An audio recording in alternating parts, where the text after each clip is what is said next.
اب لوگ کہتے ہیں جی بالفرض اگر کوئی یہ بندہ کہے بھی کیا یہاں خدا ہماری نہیں سنتا، مزارات پہ جانا ضروری ہے کہ وہاں جا کے دعا کریں؟ میں جیسے آپ کو کہوں جی اگر کسی کی اولاد نہیں ہو رہی تو وہاں جائے اللہ کے ولی کے مزار پہ فاتحہ خوانی کرے، سجدہ نہیں کرنا، سجدہ ہم بھی شرک مانتے ہیں، کفر مانتے ہیں، اور عبادت کی نیت سے نہ ہو تو پھر حرام مانتے ہیں، عبادت کی نیت سے ہو تو تب جا کے وہ شرک اور کفر بنے گا۔ اور وہاں پر باقی ڈھول وغیرہ اور اس طرح کی بری چیزیں وہ تو میں پہلے کہہ چکا ہوں یہ بری ہیں ہی سے، ان کو نہیں ہونا چاہیے۔ پاک صاحب جو آپ نے قرآن خوانی کرنی ہے وہ کریں، اور آپ نے ان کا قرب حاصل کرنا ہے، ان کے وسیلے سے خدا سے وہاں پہ جا کے ان کے وسیلے سے خدا سے دعا کرنی ہے۔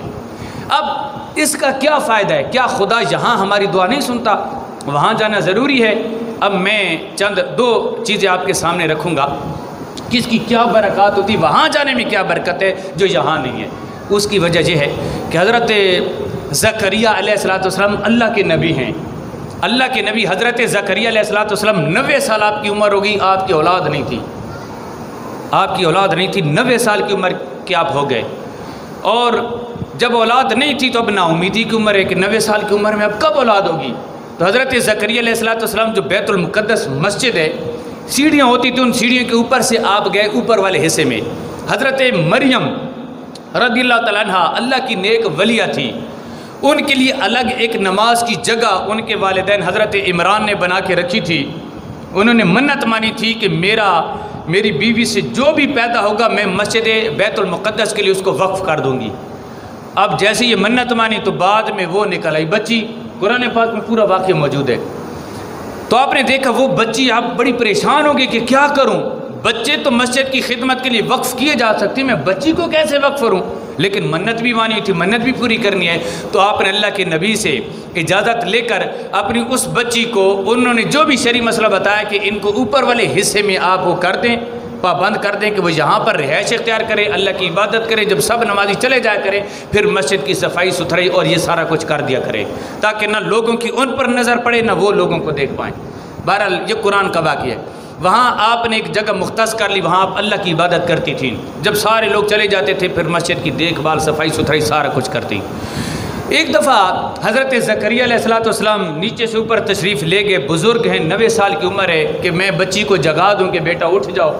آپ جب اوپر جاتے ہیں تو وہ جگہ خالی پڑی تو آپ وہاں پر نہیں ہوتی، تو آپ سمجھ جاتے ہیں کہ شاید وہ وضو کرنے کے لیے، طہارت حاصل کرنے کے لیے گئی ہوں گی۔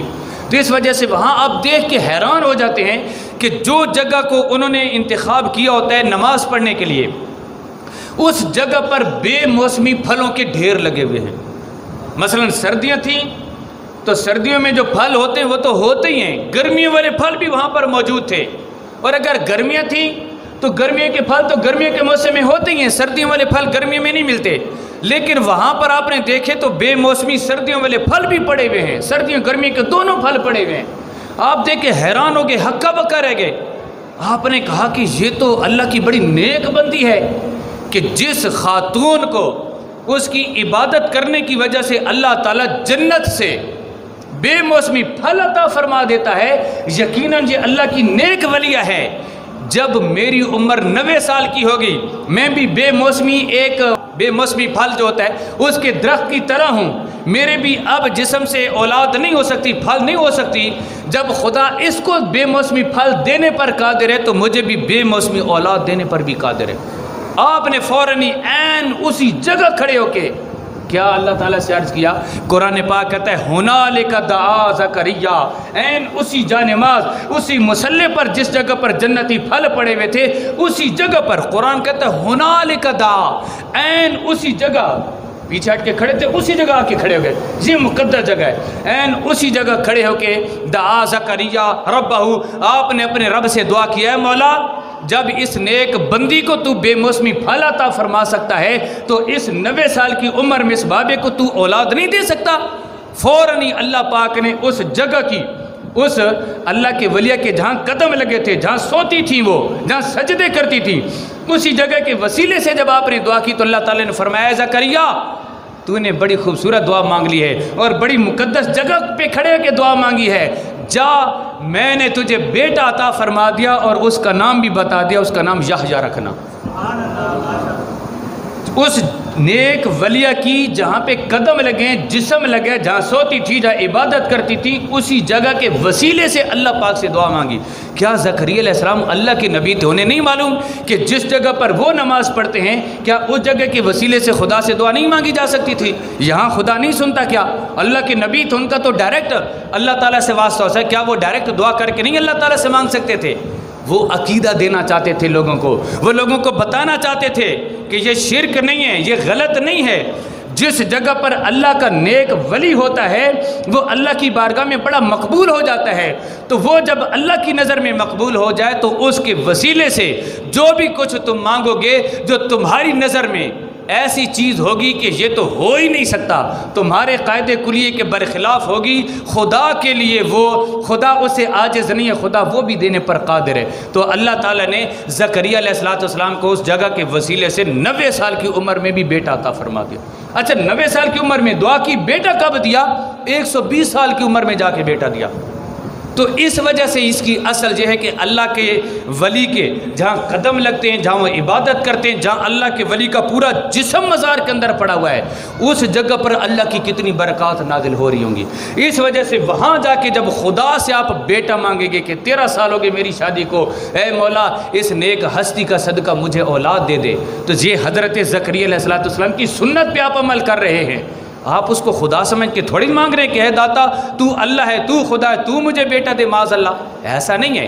وہ اللہ کا نیک بندہ، اگر اللہ ہوتا تو قبر میں لیٹا ہوتا، یہ ہمارا ہرگز نظریہ نہیں ہوتا۔ جو اللہ ہے اس کے برابر کا رتبہ مخلوق میں کسی کا ہے ہی نہیں، اللہ تعالیٰ وحدہ لا شریک ہے۔ شرک اتنا آسان نہیں ہوتا کہ کسی کو مزار پہ دیکھا اس نے سجدہ کیا، یا ہاتھ اٹھائے دعا کرنے کے لیے آپ کہیں جی یہ تو کافر ہو گیا، یہ مشرک ہو گیا، نہیں۔ آپ پوچھیں گے بھئی سجدہ کیوں کیا ہے تو نے اس کو؟ اب وہ کہے جی میں بھی اسے خدا سمجھتا ہوں، عبادت کے لائق سمجھتا ہوں، اس لیے کیا۔ اب آپ کہیں گے تو مشرک ہو گیا، تو کافر ہو گیا، تیرے سارے عمل برباد ہو گئے، دوبارہ کلمہ پڑھ۔ اور اگر وہ کہتا ہے کہ یار میں تو تعظیمی سجدہ کر رہا تھا، میں سمجھتا ہوں کہ شاید ان کو سجدہ کرنا جائز ہے، اب آپ اسے کافر اور مشرک نہیں کہیں گے، آپ کہیں گے یہ بھی حرام ہے کہ اللہ کے علاوہ ہماری شریعت میں کسی اور کو سجدہ کرنا جائز ہی نہیں۔ اللہ کے پیارے نبی نے ارشاد فرمایا اگر اللہ کے علاوہ کسی اور کو سجدہ کرنا جائز ہوتا تو میں انسانوں کی بیوی کو حکم دیتا کہ تمہارے اوپر مرد کے اتنے زیادہ حقوق ہیں کہ تم خدا کی طرح اپنے شوہر کو سجدہ کیا کرو، یعنی بیوی پر حکم دیتا کہ اپنے شوہروں کو سجدہ کرو، یہ شوہر کا مقام ہے، لیکن شوہر کے لیے بھی سجدہ کرنا جائز نہیں قرار دیا گیا۔ اسی طریقے سے ان کی طرف ہاتھ اٹھا کے دعا مانگنا یہ کیوں شرک ہے؟ وہ دعا تو اللہ سے مانگ رہا ہے بندہ، ان کے قریب میں جا کے، قرب میں جا کے، کیوں قرب میں جا کے؟ میں نے آپ کو دلیل قرآن سے دے دی ہے۔